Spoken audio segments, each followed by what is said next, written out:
I'd just like to begin today by thanking Chairman Stamas, members of the committee, for your time and attention in taking up what I think is a very simple but also very substantial piece of legislation. House Bill 5418 before you today would grant private employers the ability to adopt veterans' preference employment policies when hiring, promoting, or retaining an employee who has served in the armed forces. This issue was first brought to my attention while traveling across the state with Representative Santana as co-chair of the Veterans Services Task Force. Throughout that time, I met with numerous private employers, many of whom have submitted cards of support here today, who desperately want to support our men and women in uniform by providing them with employment upon their return home from Iraq and Afghanistan. However, they are currently prohibited from doing so without formal state action. Title VII of the Civil Rights Act of 1964 addresses the issue of preferential hiring policies for veterans. It states in there, and I quote, that nothing in the title shall be construed to repeal or modify any federal, state, territorial, or local law creating special rights or preferences for veterans.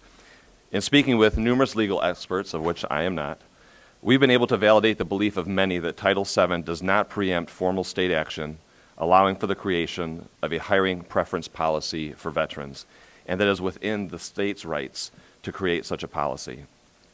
10 other states across the country have taken proactive steps to adopt language that permits private employers to establish a veterans hiring preference policy if they so choose. Nothing in this language is a mandate, it is purely permissive.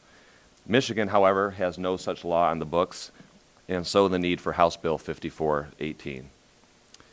Ensuring that our veterans are able to make a smooth transition home has been and will continue to be one of my top priorities here in Lansing, and I know it's a top priority for many members of the committee here today, as well as the House as a whole. I strongly believe, like many of you, that one of the best ways we can honor the service of our men and women in uniform is to cut through the red tape and ensure that they have a shot at gainful employment. According to the Bureau of Labor Statistics, the 2013 average unemployment rate for post 9/11 veterans was 13.5%, which is almost 5% higher than the national average. It doesn't have to be that way. We have businesses in Michigan right here, right now, who want to step up and make a difference. Just 2 days ago, I was talking with a member who represents the Big Three, and he shared with me that their company has wanted for years to offer employment opportunities for veterans, but because they did not have the legal protections to do so, they have been unable to adopt those policies. We can change that with your support for House Bill 5418.